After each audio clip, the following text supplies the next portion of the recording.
Welcome to the Tech Panel. 1, 2, 3, 4.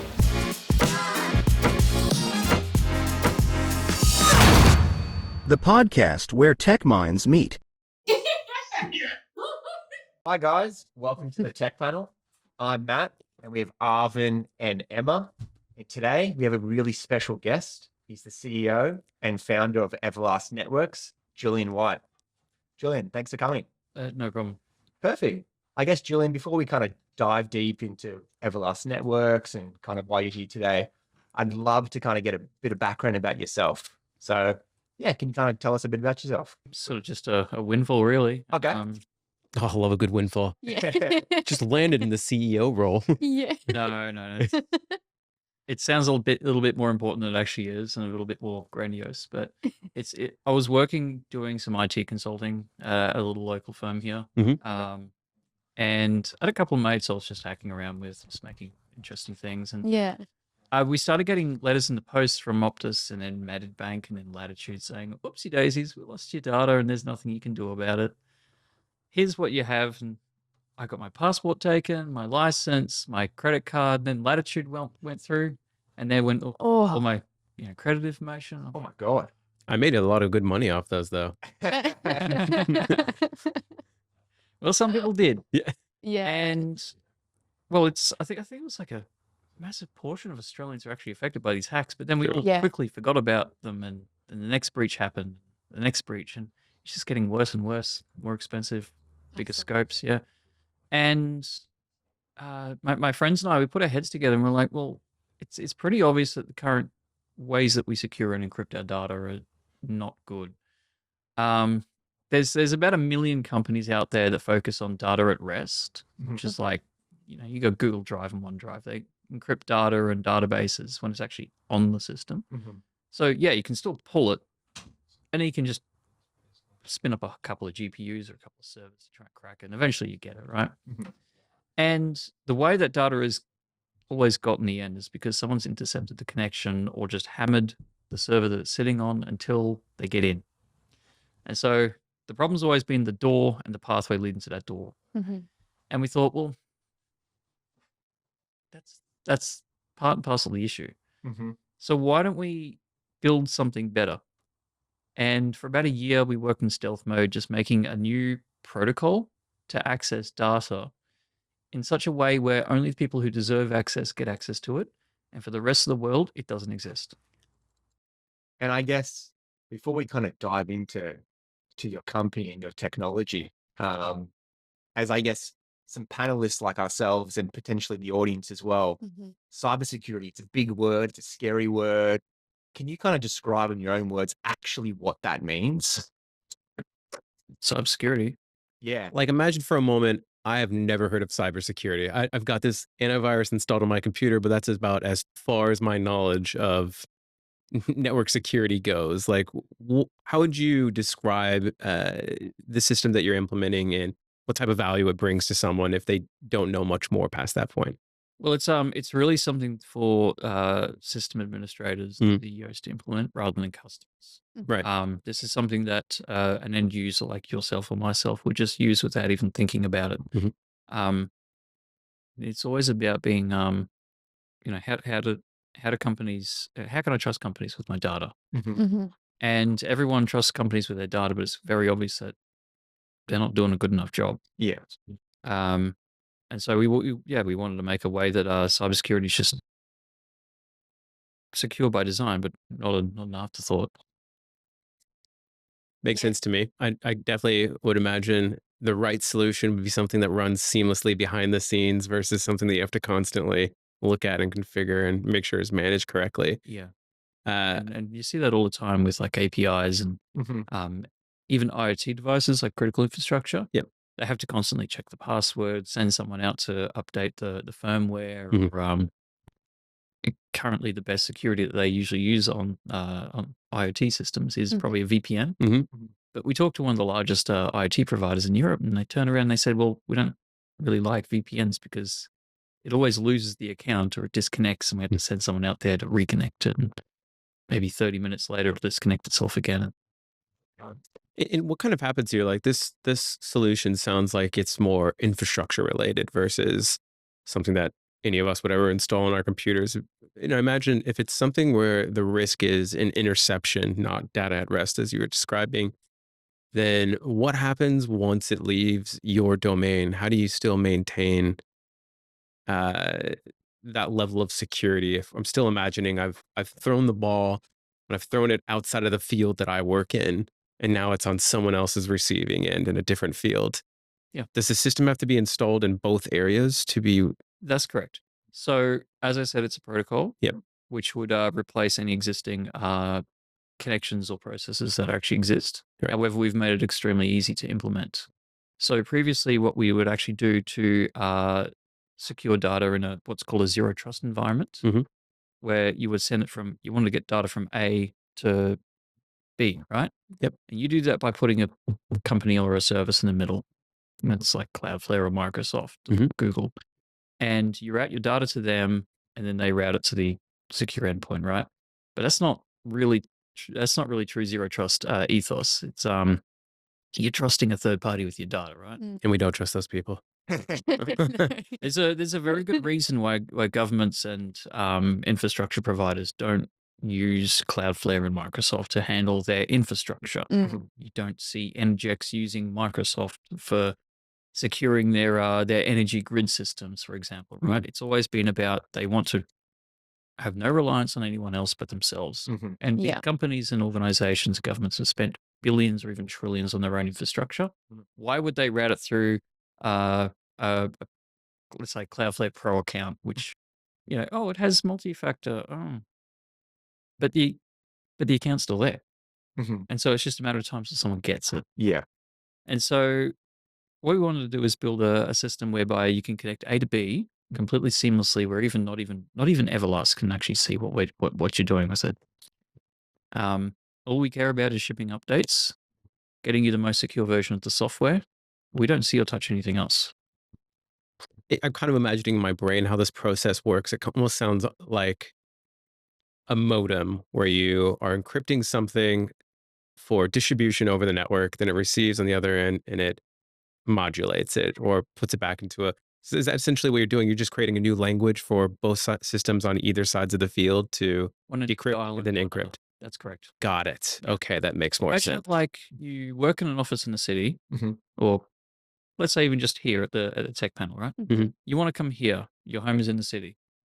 Rather than driving on the highway with everyone else, where you have your car and you could get into an accident, or someone could jack you out of your car, or the roof might fly off, or you might run over a ladder like I nearly did on my way here. What we do is we instead imagine if every morning, as you got in your car, a boring machine bored a tunnel, laid a road and everything else for you to connect from your house to here. And on both ends, you parked in an underground garage. You were never actually on the surface. You were never exposed to the world. And then as you drive along this tunnel, once you get to the end, the tunnel fills itself back in. That's it. It's never used again. You want to drive back home. So from cloud down, Mhm. a tunnel is prepared for you again. You send your car through it, close the tunnel. Yeah, I really like that explanation.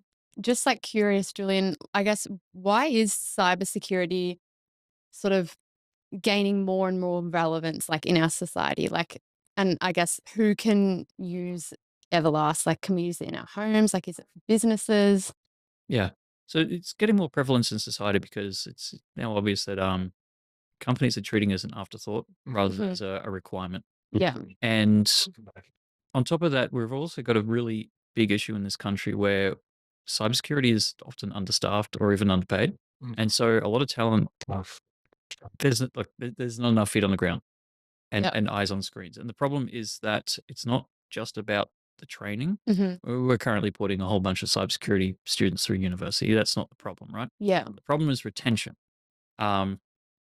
Salaries in this country and in tech roles have always been notoriously very low paid. And so people always just go overseas or they work remotely for an overseas company. Interesting. That's really interesting. I- Yeah. I was just going to say, we were just talking about this previously. When we think of how businesses implement new technologies, it's usually as they encounter problems. But the big problem for, Reactive, not proactive. yeah, it's always reactive. That's correct. But the problem with cybersecurity is like, when you have a problem at that level, you're usually on the current affairs report, or you've lost thousands of customers' passport data and licenses, like you described. How does a business like yours stay in front and get ahead of the problem and push that into the minds of people before they run into the issue? So we don't actually sell directly to the consumer. We're completely business to business, or business to government, and business to organizations. And so in cases where they want to take a proactive step and stay ahead of nefarious actors or individuals, Yeah. they could just get a head start by actually implementing it with our system.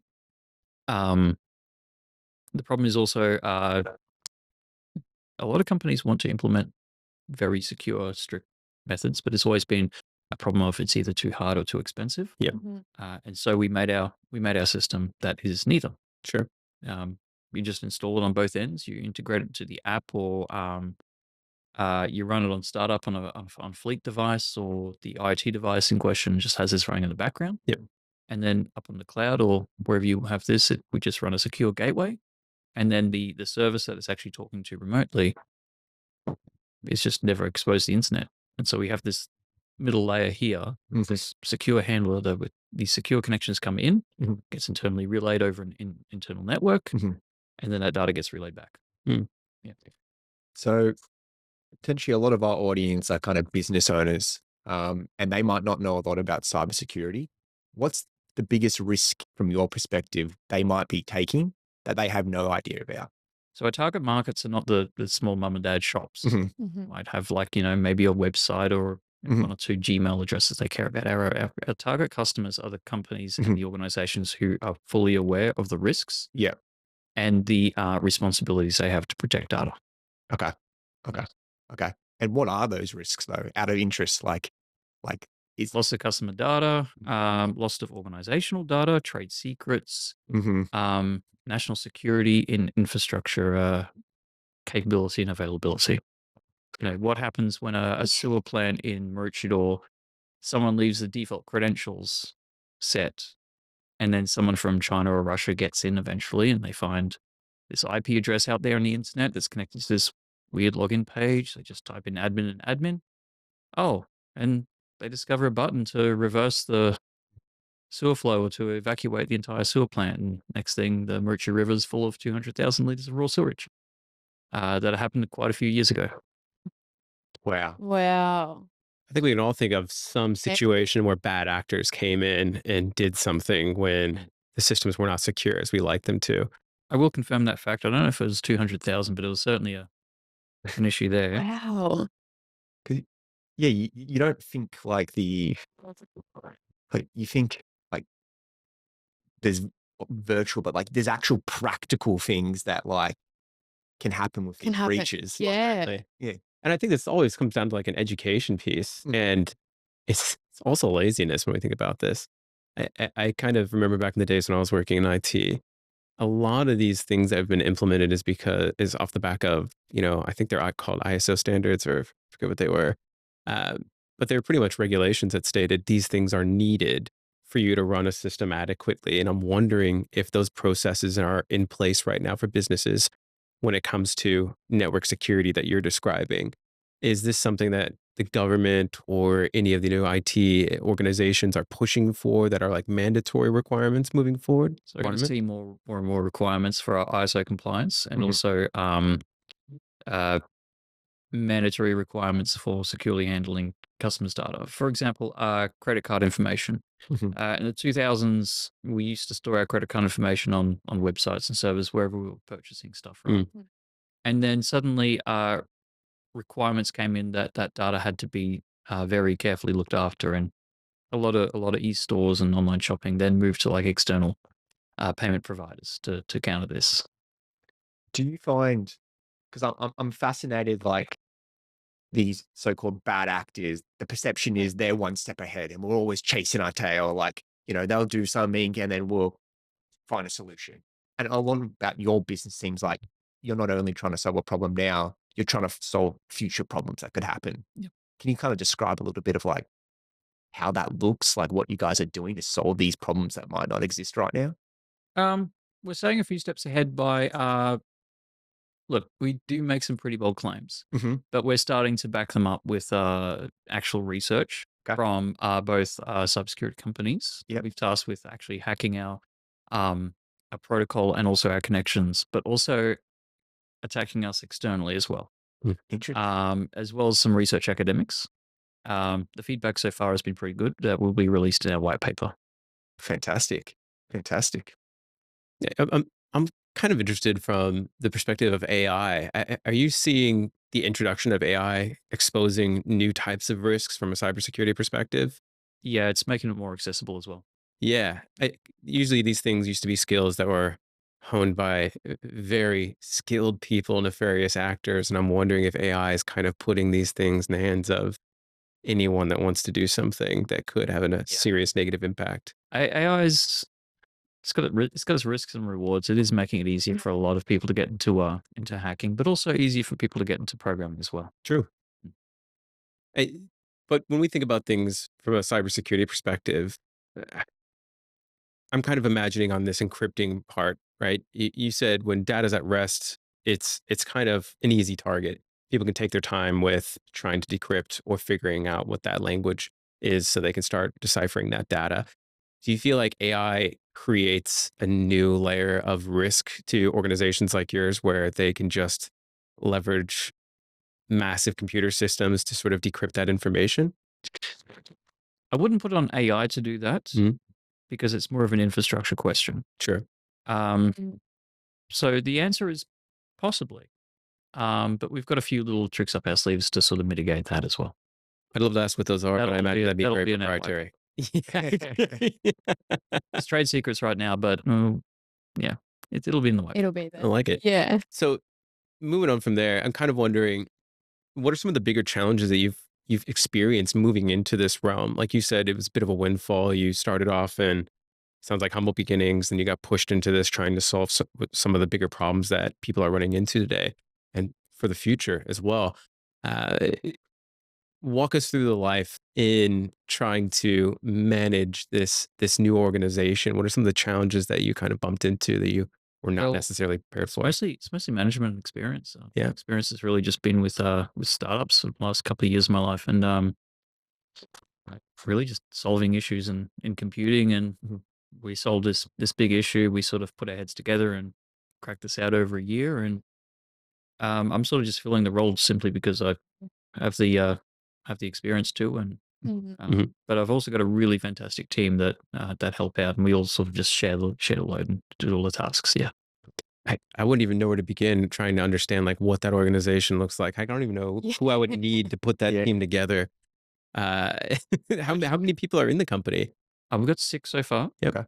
So there's myself, there's my co-founder John, CTO, and he really architected a lot of this stuff. Okay. We've also got Gary Borum, and he heads up a lot of. His technical title is CMO, but he does a lot of writing documentation and plans for like integration, stuff like that, and also client outreach as well. Yeah. My other co-founder is Mark Padenberg, and he's former CEO at the Innovation Center on the Sunshine Coast. Wow. Very smart man. He's worked with over 200 startups in the past, and I called both Gary and Mark when we started actually getting this tech together. When John and I first started, we were looking at it and we're like, yeah, this might work. And then it did work. And only then I actually reached out to Gary and Mark and I said, look, I need some really smart people to work on this project. Would you like to come work with me? From there, I also brought on my friend Robert. I've known this guy for about 14, 15 years now. And he took on a lot of help with like legal advice, stuff like that. And then we've recently just brought on Professor Pauline Pounds from the University of Queensland. And she's got quite a few contacts there in the cyber department. And she looked at this and she said, well, this is something we could even use on drones. Oh, wow. Okay. I'm not talking about little DJI hobby ones. I'm talking Yeah. the bigger, better ones. Yeah. Just curious, like in terms of speaking about startups, would you say that I guess, your best piece of advice for someone who is looking to start up their own business would be to like get the right people around you? Yeah, That what you sort of found? it's about knowing some really smart people. Hmm. And fortunately for us, the Sunshine Coast Problem. has gone from what was that, sorry? I said, that's my problem. That's Yeah. fine. I don't know all the smart people. Well, the Sunshine Coast is now full of them. Yeah. A lot of smart people from Victoria, New South Wales, and South Australia have all moved up to Queensland. Mhm. And the Sunshine Coast is a really vibrant sort of innovation hub ecosystem going. That's Mm, interesting. That's not yeah. ever something that comes to mind when I imagine the Sunshine Coast. Yeah. This is where all the world's tech leaders are kind of just roaming about. Yeah. I like that. No, that's the Yeah. reality. There's a phrase that CJ from Silicon Coast coined years ago, and it's that I think it was innovation lives here, and we're seeing recently in recent years that is actually becoming true. It's like a domino effect as well. As more people come, more things Happen. build, Yeah. and more people will then come, and it just continues and continues, right? Yeah. That's really interesting. I guess, Julian, I'm curious on how much education you guys have to give your kind of people you're selling to, or just the actual, I guess, industry itself. It sounds like you're essentially pretty advanced in what you're doing and maybe taking a different approach. Mhm. So you, is part of your role like educating as well? Um, a lot of people that are actually interested in working with us, Mhm. they don't really need education because they already know their problems. Okay. And so the first market that we're looking for, well, there's several markets that we can actually play in. Yeah. The first is enterprise, which is what everyone's playing in, right? Yeah. The second one is government defense, and that's notoriously very slow to work with. And so that's one thing we'd like to work with later. Yeah. The same with enterprise. Yeah. The problem is it's a very saturated market. Everyone's, It's like a sand pit where everyone's playing in, right? yeah. Government defense, it's like a sand pit with big walls around it and chain guard fences and guard towers. Mhm. Obviously, you have to meet all the requirements to get into there. The third Absolutely. one is IoT and critical infrastructure. Okay. And that's a market where there's pretty much no players. Mhm. The competitors that we are facing in that market are usually just VPN providers Okay. and third-party zero trust providers. Yeah. Can you expand a little bit? What is IoT for the layman out there listening right now? IoT is Internet of Things. I'm not just talking about like, your Google Home and your Alexa. Mhm. I'm talking about like your streetlights, your sewer systems, your traffic light control systems, security cameras. They're everywhere. Mhm. Anything you see or walk into in a house or in the street that could have an internet connection. Everything. Yeah. At this Everything. point, Yeah. everything. Yeah. That also includes like our utilities like power and water and then sewerage. Everything's connected. Everything's got a chip in it now. True. Yeah. And then you kind of mentioned you're going in these industries that I guess are less untouched. Was that a strategic decision, or kind of as you dived in, it kind of just naturally happened? Yeah. We talked to a whole bunch of providers in the space, and they said, well, we use this. One of them was saying we do use this IoT security provider, but it's extremely expensive. Goes down every 30 minutes. Mhm. Mhm. They just had nothing but issues, and we said, well, we got this protocol. You build it into A and B, Mhm. and then it just works. Sold. I mean, you Yeah. pay the license, obviously, but it just works. Yeah. And I said, there's no additional setup. When the device connects to the cloud, it automatically pulls its configuration. Mhm. We do a whole bunch of tricky identification stuff, including actually fingerprinting the infrastructure's like CPU serial number, the RAM, Wow. hard drive. There's a whole bunch of stuff that we do to validate it and generate a sort of a identifier. Interesting. Yeah. And I guess with a technology like yours, like you mentioned, it has to work. It has to be reliable. Yeah. So I'm just interested, like the stress test you guys are doing. Like I feel like 4 weeks uptime before we had to pull the plug because we needed the power adapter. But even then, if Yeah. it goes down, Yeah. it rebuilds itself. And so even if there's a man in the middle that attacks it, right, Mhm. it'll just dump the connection, build a new one. And then when you're shipping new releases, what's like the quality insurance that you guys have to do before it gets shipped out? We're sort of building our bridges, we're running across it. Okay. And so a lot of the quality assurance that we're doing right now is actually, we're still in MVP stage, Okay. pilot program stage. So Yeah. right now we're actually validating the tech with universities and cyber companies before it starts getting shipped to companies. Mhm. Now we've got about 10 companies that are on. Yeah. You'll learn more about them in the next couple of weeks. Okay. And what we're doing with them is we've got a sort of unique implementation of our product Yeah. to their actual use case. Okay. And then what we're doing for updates is we will each update we want to have sort of a validation pipeline Mhm. where we validate it with the cyber company, validate it with the university's research academics, Mhm. the UQ cyber division. Okay. And then also have what's called a bug bounty, where if someone discovers something wrong with our code, then we can pay them a bounty. Hackathons. Yeah. Yeah, that's it. It's interesting that kind of like other industries don't take the same kind of approach. Mm. Like how many times, and it's in the media, do you see like a release is shipped and there's bugs in it and like there's no stress testing? It's just fascinating that you guys, there's no alternative. It has to be Every reliable. update has to be perfect. Perfect. Mm. How does that No pressure. Right? yeah. We got a few ideas around the space, but Mhm. yeah, we're sort of just fixing that problem as it comes along. Yeah. I was kind of interested in something that really stood out to me.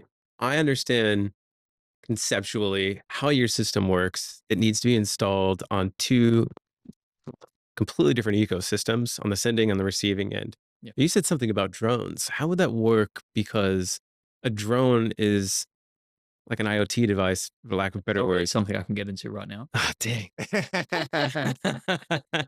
Fair enough. Fair enough. Yeah. Okay.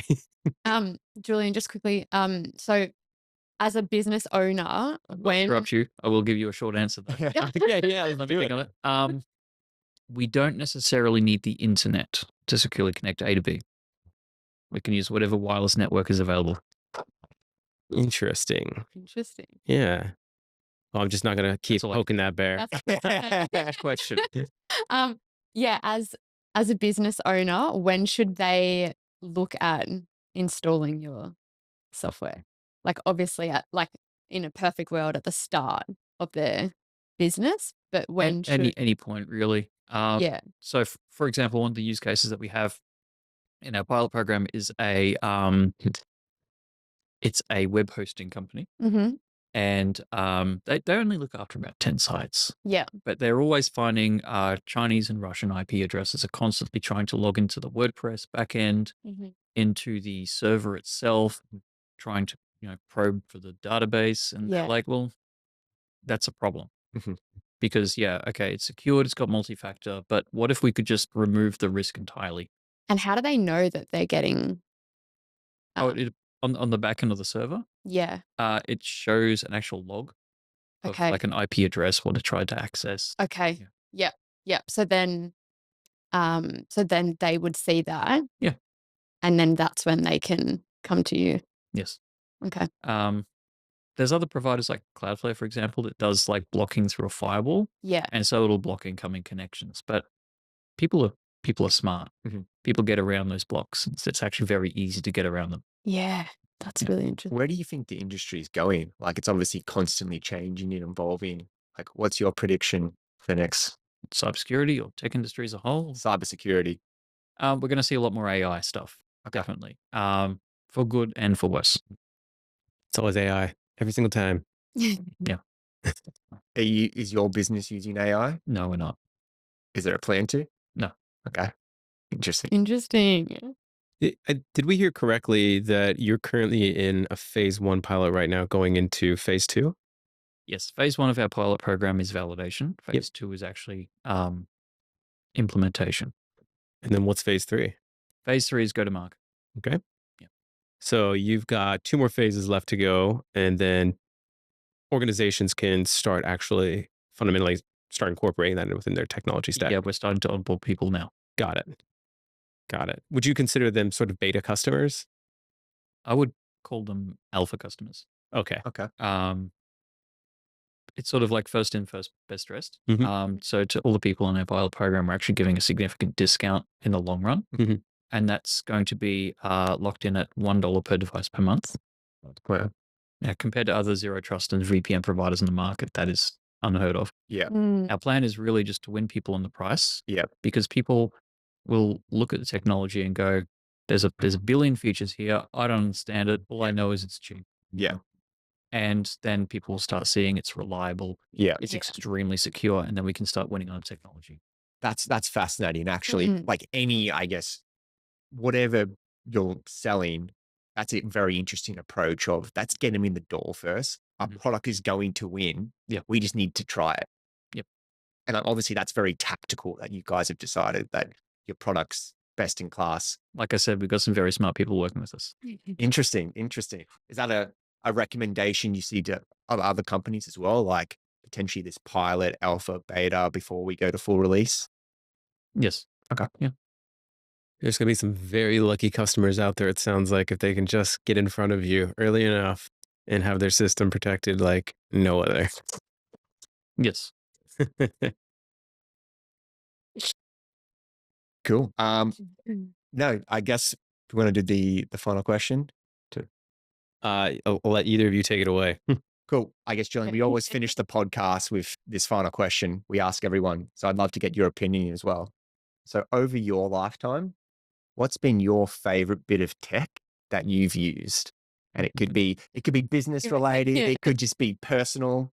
But I guess, yeah. It would have to be an old Mac OS 9 that was a family computer back in the 90s. Okay. That was the first machine I used, and I discovered that I could open the terminal and run all kinds of cool stuff out of it. Interesting. And you just kind of self-taught yourself? Yeah. Wow. Somewhere Steve Jobs' body has a grin on it. Amazing. Well, Julian, like we really appreciate today. Like I know I've learned a lot. I'm sure the audience is going to learn a lot as well. Absolutely. I think you probably discredit yourself as like a business owner. What you've done, not a lot of people can do. So I think congratulations on your success so far. I'm really The way I see it is if I can do it, anyone can. I think you'd be surprised how incorrect that statement is. I don't think many of us could do anything that you're doing. That's what I tell my friends. For example, one of my friends is going through a degree right now, and he's in his first semester, and he's freaking out about assignments. I'm like, look, if I can do a degree, you can. Start your own tech business, We bro. started breaking the assignment down to smaller little objective components. Yeah. Okay, just do this. Okay, you're done. Do this, you're done. Do this. Okay, you're done. That's your assignment. Nice. We did it he did it in about 2 days. And is that just how you tackle each day? Just Yeah. one day at a time, 1 hour at a time? That's easily obtainable little bits. I love that. That's good advice You're just for good. anyone. Mm. Yeah. Well, yeah, thank you so much. No worries. Yeah, no, I'm excited to see where the company goes, and we're definitely going to read that white paper when it comes out. I Absolutely. feel like there's some secrets that I know. looking forward to hearing. How do we do this with drones? Yeah, is there drones in it? Exactly right. Julian, thank you so much for taking the time to have a conversation with us today. We really appreciate you coming on. Thanks for tuning in to The Tech Panel. Don't forget to subscribe to our YouTube channel and follow us on TikTok, Instagram, Facebook, and LinkedIn. Stay connected and keep up with all the latest in tech.